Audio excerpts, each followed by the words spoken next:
Hello, thank you for taking the time to listen to my speech. I believe that the abuse that takes place in foster care system could be decreased by reallocating funds given to foster families to DCFS employees, both weeding out non-genuine foster parents and improving caseload management.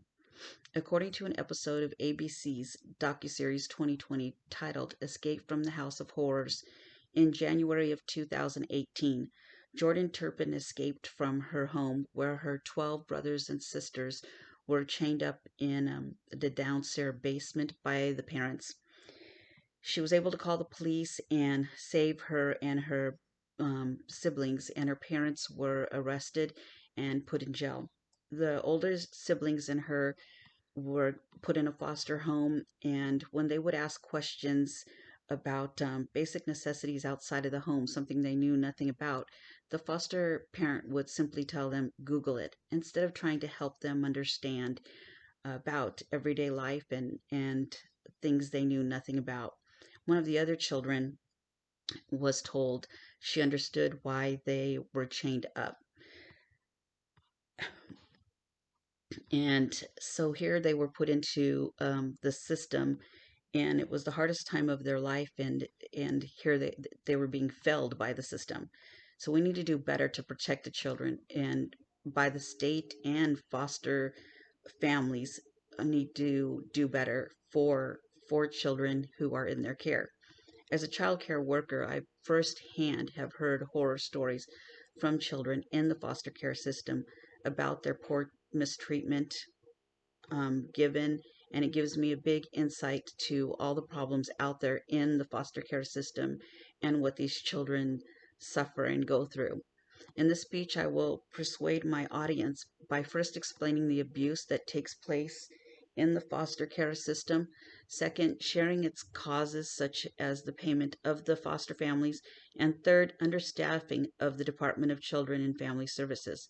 I'd first like to bring attention that a recent poll of the audience, when asked, do you believe there is a problem with abuse and neglect in the foster care system, 100% of the surveyed audience members responded affirmatively.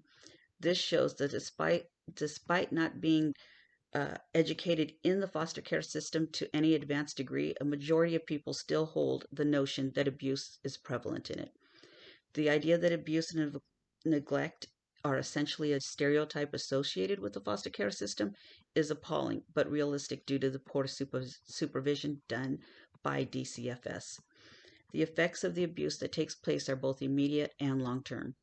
Children feel immediate physical and emotional pain from abuse due to the nature of the form of the abuse, such as violence. In long term, children who suffer abuse are more likely to suffer from anxiety, depression, PTSD, and suicidal tendencies. Fortunately, there's no amount of statistics can show what the stories can. When thinking about failures of the foster system and DCFS, Gabriel Fernandez's story comes to mind. According to an article regarding Netflix's docuseries The Trials of Gabriel Fernandez by Time magazine, Gabriel Fernandez was abused by his parents for months, eventually dying in May of 2013. Gabriel's parents were reported to DCFS over 60 times. Gabriel was never removed from his home. Gabriel's caseworker maintains she was dealing with multiple cases that were more serious than his. If those cases were more serious than his, then that caseworker would have more deaths on her desk than just him alone, and it's due to her negligence that he was is dead. The reason that it's important is because in order to end the cycle of abuse and violence, it must be stopped as soon as possible for children. Now that we've talked about the problem, let's examine what causes this abuse. There are two main causes as to why abuse exists in the foster care system. The cause is the understaffing of the Department of Children's Services. DCFS is the government agency that does monthly checks on foster families and facilities, but due to shortages in staffing, scheduled checks are often missed, which causes neglect to go unnoticed and unreported. The understaffing of the DCFS is by far the most serious cause because well checks on children can view their treatment and living condition firsthand to help protect the children. According to both law's webpage and California foster system, in 2008 to 2011, there were 21 decrease in amount of the social workers and 7% in amount of related supervisions. This directly correlates in the increase of unreported cases because of social workers' caseloads increasing, which is causes all of the children to fall through the cracks. And I mentioned California because those were the two cases that I spoke about where they happen. The second cause is monetary incentives offered to foster families and homes. By offering monetary compensation to the facilities per foster child, this is an incentive to encourage caretakers to undercut children's needs to satisfy their own greed.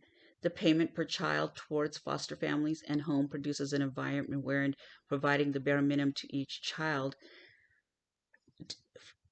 by the foster parent can earn an income instead of providing best care accessible. One such example is Gabriel's mother, who took Gabriel from his grandparents' custody because the mother, despite having two children, having a third one and being on welfare, it was a motivator to give her more money. The problem is that when money is involved, something as genuine as raising a child, the entire ecosystem that child is a part of becomes poisoned. Now that we have revealed the causes, let's look into the solution. The solution that I've researched and found most viable is the reallocation of funding from paying foster families per child to increasing wages to DCFS to promote gaining more employees. The two causes were the lack of staffing with the DCFS and monetary gain people obtained through housing foster children. The proposed solution solves these causes twofold. By ending the payment per child method of fostering, foster parents are forced to only house the amount of children they want to support. They can no longer accept more kids than they should purely have the money for. And by increasing funds towards the DCFS, the more jobs will be filled and welfare checks will be pushed back to the regular scheduling. So, this is why it's important that we advocate for change when it comes to the protection of our youth.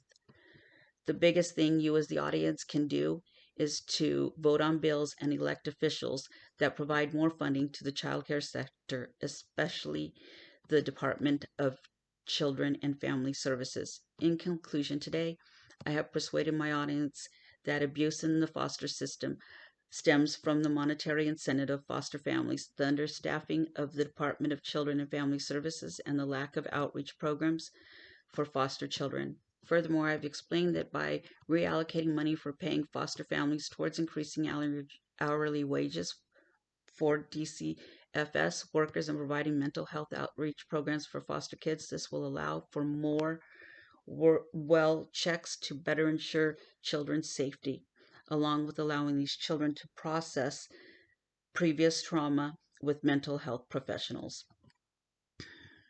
This is important because children are the most innocent and vulnerable group of people, and their safety being neglected should be a cry to all decent and moral people.